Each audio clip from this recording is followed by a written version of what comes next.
वो भी गलत था। हाँ, रिजर्व करना था तो 90% यहाँ के लोगों के लिए रिजर्व कर देते, यहाँ के छात्रों के लिए रिजर्व कर देते और 10% बाहर के लोगों के लिए रिजर्व कर देते, ये चलता। लेकिन ये काम उन्होंने नहीं किया और जाके बाद फाइनली वही हुआ जो होना था। हाई कोर्ट में चैलेंज हुआ, सुप्रीम कोर्ट में चैलेंज हुआ, रघुवर दास की भी नीति खारिज हो गया। अब आया हेमंत सोरेन की सरकार। हेमंत सोरेन की सरकार ने कहा कि हम 9 राज्यों की नियोजन नीति को स्टडी कर रहे हैं, उसका अध्ययन कर रहे हैं, उस आधार पर हम नियोजन नीति को बनाएंगे, स्थानीय नीति को बनाएंगे। लेकिन इस आंधा सरकार को पता नहीं किसने कहा दिया कि 60-40 का नीति, कौन सा नियोजन नीति में लिखा था। आज तक तो हम 18 राज्यों का नियोजन नीति का स्टडी किए, किसी में नहीं 60-40 का, सब में 90-10 का नियोजन नीति है। कुछ राज्य तो स्पेशल प्रोविजन 371D के तहत, जैसे आंध्र प्रदेश और तेलंगाना जैसे राज्य C और D के नौकरी में 100% रिजर्व किया हुआ है, वो इसको नहीं दिखा। अब 9 राज्य किसका पढ़ लिया हमें पता नहीं, लेकिन हमें तो कहीं नहीं दिखा, किसी भी राज्य में नहीं दिखा जहाँ 60-40 की नीति है। सब में C और D के नौकरियों में 90-10 का, कि 90 को वहाँ के राज्य के निवासी नौकरी देगा और 10 के बाहर का। अभी बिहार का BPSC का फॉर्म भरे थे पिछला साल में, तो BPSC का फॉर्म भरे थे तो हम 10% में भरे, 90% बिहार के लोगों का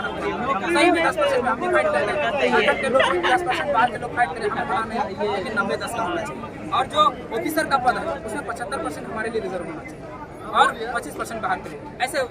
ऐसे नियोजन नीति बनना चाहिए। ये किसी के लिए जो नीतियां बना रही है पूरे का पूरा उलझ-जुलझ नीति बनाई है। अभी कुछ दिन पहले पेपर कट में आया कि ना तो 1985 का जरूरत पड़ेगा, ना 1932 का जरूरत पड़ेगा। जिसके हाथों में जो भी रसीद है, कॉलम में कुछ भी से मतलब स्थानीय बन जाएगा। अब बताइए, इस तरह से स्थानीय बनेगा तो कोई भी बाहरी आदमी के यहाँ आके बना लेगा।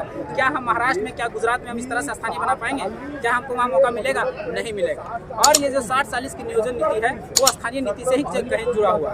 तो सबसे पहले कहेंगे सरकार को कि सबसे पहले सरकार परिभाषित करे कि झारखंडी कौन है। जब परिभाषित हो जाएगा कि झारखंडी कौन है, उसके बाद वो नियोजन नीति बनाए। नियोजन नीति में इस तरह बनाए कि 90 को हमारे लड़कों के लिए और 10 के बाहर के लड़कों के लिए, इस तरह का नियोजन नीति बना, 60-40 का नहीं। और जो ऑफिसर का पद उसमें 75% या 80% हमारे लिए, 25% बाहर के लोग, ऐसा नियोजन नीति बना। ये 60-40 का नियोजन नीति जब पूरा भारत में कहीं नहीं है, अगर कहीं भी भारत में किसी राज्य में है तो हमें मुख्यमंत्री जी आके दिखा दें, हम मान जाएंगे। लेकिन ऐसा कहीं नहीं। झारखंड एक लौता ऐसा राज्य है जो बाबा जी का ढाबा बना हुआ है, जहाँ 100 में से 40 सीटें बाहर के लोगों को दी जाएंगी। इसका हम सीधा-सीधी उदाहरण बताएंगे। 2018 के टीचर का जब वैकेंसी आया था, उसमें जितना भी जनरल का सीट था उसमें से 90% बाहर के लोगों का हुआ था। इसका उदाहरण है कि ग्रेड और गोटा में 52 गो टीचर का वैकेंसी था, जिसमें 48 को बाहर के लोगों का हुआ था। केमिस्ट्री में 37 गो टीचर का वैकेंसी था, 36 को बाहरियों का हुआ था।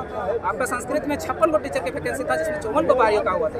अगर ये 60-40 की नीति अगर पास हो जाती है और उसके आधार पर अगर नौकरी ली जाती है तो सबसे बड़ा दुर्भाग्य एक तरह से झारखंड को फिर से बिहार बना दिया जाएगा।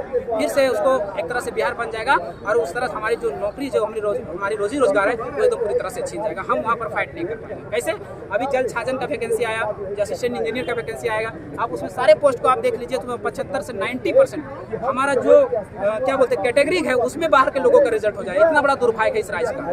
तो जो जनरल का सीट है उसमें 90% बाहर के लोगों का हो जाता है। वो अगर सरकार बैरिकेडिंग नहीं लगाती है, अगर घोरना नहीं घोरती है, अगर दीवार नहीं खड़ा करती है हमारे लिए, तो फिर क्या होगा? हमारी नौकरियां बाहर के हाथों में चली जाएंगी। जैसे अन्य राज्यों ने भाषा के आधार पर बैरियर लगाया है, स्थानीय नीति के आधार पर बैरियर लगाया है, इस तरह से बहुत सारा बैरियर लगाया है। जैसे अभी उड़ीसा का हम नियोजन नीति पढ़ रहे थे, तो उड़ीसा ने क्या बोला है कि he must to be able and read and write and speak Odia language, then form आप भर सकते हैं। अगर आपको ओडिया पढ़ना, लिखना, बोलना, समझना आता है तब आप फॉर्म भर सकते हैं। उसके बाद अगला कॉलम में उड़िया सरकार क्या कहती है कि आपको 7th क्लास कम से कम ओडिया लैंग्वेज में पास करना होगा, तभी आप उड़ीसा में नौकरी कर सकते हैं। इस तरह के वो बैरियर लगे। अब ना कोई छात्र ओडिया भाषा जानेगा, ना आप फॉर्म भर सकता है, ना वहाँ नौकरी ले सकता है। लेकिन हमारे यहाँ तो भाषा का बैरियर ही खत्म कर दिया है। यहाँ हिंदी, अंग्रेजी, संस्कृत, उर्दू और बंगाली और उड़िया को यह क्षेत्रीय भाषा में शामिल कर दिया, जो यहाँ की क्षेत्रीय भाषा है। किसी भी भाषा से हमें परहेज नहीं, लेकिन जो यहाँ की क्षेत्रीय भाषा नहीं उसको भी क्षेत्रीय भाषा बना दी, जो नहीं चाहिए। क्योंकि भाषा इसलिए लगाई जाती है,